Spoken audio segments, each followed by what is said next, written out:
లక్ష్మిని. బాగున్నారు అందరూ? మేము బాగున్నామండి. ఈరోజు రెసిపీ ఏమిటంటే బూడిద గుమ్మడికాయ హల్వా. ఇంకో రెసిపీ కూడా చేశాను. బూడిద గుమ్మడికాయ హల్వా ఒకటి ముందు చూద్దాము.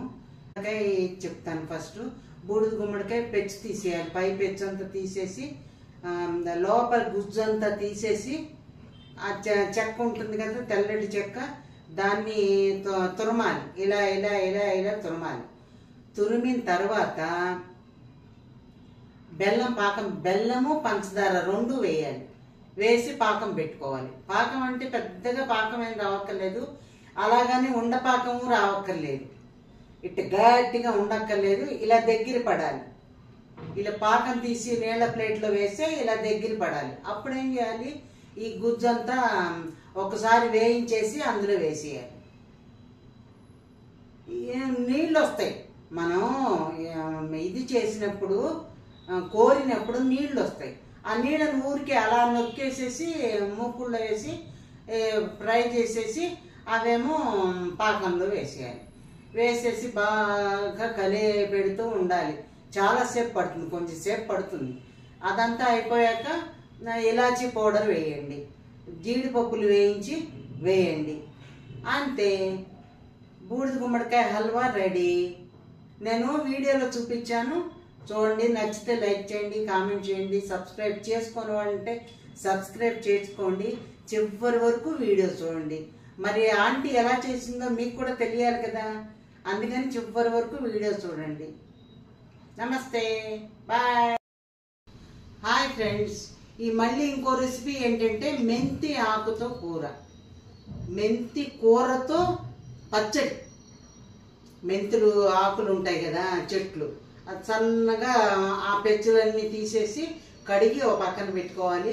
మిరపకాయలు వేయించుకోవాలి. మిరపకాయలు, పచ్చిమిరపకాయలు, తిరగమాత, శనగపప్పు, మినపప్పు, ఆవాలు, జీలకర్ర వేసేసి, మిరపకాయలు వేసి, పచ్చిమిరపకాయలు వేసి, కొంచెం కొత్తిమీర వేసేసి, కొత్తిమీర అక్కర్లేదు, బాగా వేసి కలిపేసేయండి. ఈ ఆకు వేసేసేయండి. అది వేగుతుండగానే ఈ ఆకు వేసేయచ్చు. అన్నీ కలిపి వేగుతాయి.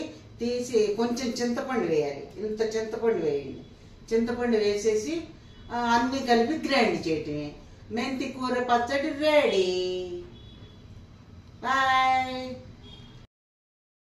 ఇది బూడిద గుమ్మడికాయ హల్వా అండి. ఇది ఏం చేయాలంటే, బూడిద గుమ్మడికాయ గ్రీన్ పెచ్చు తీసేసి లోపల కండ తీసేసి, ఇంకా గట్టిగా ఉంటుంది కదా, దాన్ని ముక్కలు చేసి గ్రైండ్ చేసేసుకోవాలి. అది చూపించడం మిస్ అయ్యానండి, ఆ వీడియో క్లిప్ అయింది, అందుకని ఇలా చెప్తున్నాను. ఇది ఆ బూడిద గుమ్మడికాయ అంతా గ్రైండ్ చేసేసి మూకుట్లో 2 చెంచాలు నూనె వేసేసి గ్రైండ్ చేసి ఇందులో వేసేయాలి. అది బాగా నీళ్ళన్నీ ఎగిరిపోయాక బెల్లము, కొంచెం పంచదార వేసి ఇదిగో ఇలా కలిపెడుతూ ఉండాలి. దగ్గరికి రావాలి. ఇంకా ఇలా కలిపెట్టాక జీడిపప్పులు వేయించాను.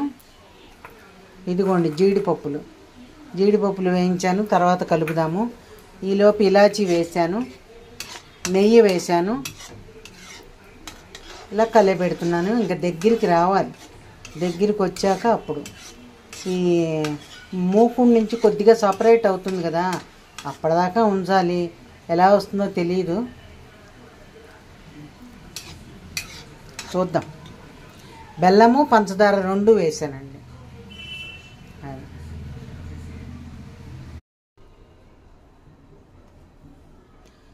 అయిపోయిందండి.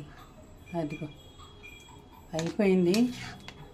చల్లారాక ఎలా ఉంటుందో చూద్దాం. ఇలా పలచగానే గట్టిగా అయిపోదు, ఇలాగే ఉంటుంది. ఈ చెంచాతో తీసుకొని తినడమే, కొయ్యటాలు, ముక్కలు చేయటాలు అట్లా రాదు.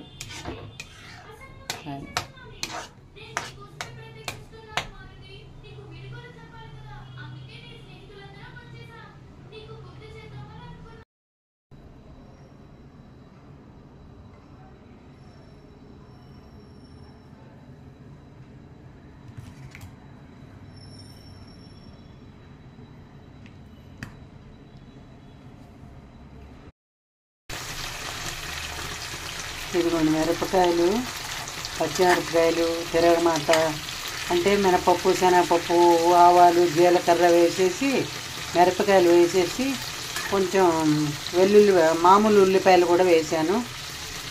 ఇదేమో మెంతి కూర పచ్చడి చేస్తున్నాను. బాగుంటుందండి మెంతి కూర పచ్చడి, ఎంత బాగుంటుందో. ఇలా మీరు కూడా చేసి చూడండి. నచ్చితే లైక్ చేయండి, కామెంట్ చేయండి. బాగుందా బాగుండలేదా, మీరు చేసుకున్నారా లేదా? ఈజీ. ఊరికే అన్నీ కలిపి ఇందులో పడేసేయటం, గ్రైండ్ చేసేయటం, కొంచెం చింతపండు వేసి గ్రైండ్ చేసేయటం, అంతే. మగ్గాక మళ్ళీ చూపిస్తాం. అదిగోండి మెంతి పచ్చడి రెడీ అయిపోయింది. అన్నీ కలిపి తిరగమాతలు వేసేసే కదా, మిరపకాయలు, తర్వాత పచ్చిమిరపకాయలు, ఇంగువ అన్నీ వేసి తిరగమాత వేసేసాను. ఉల్లిపాయలు, వెల్లుల్లిపాయలు అన్నీ వేసేసి మెంతి కూర వేసేసి, ఇదిగోండి పచ్చడి అంతా కలిపి గ్రైండ్ చేశాను. కొంచెం చింతపండు కూడా వేయాలి, వేసేసి గ్రైండ్ చేసేయడం, అంతే.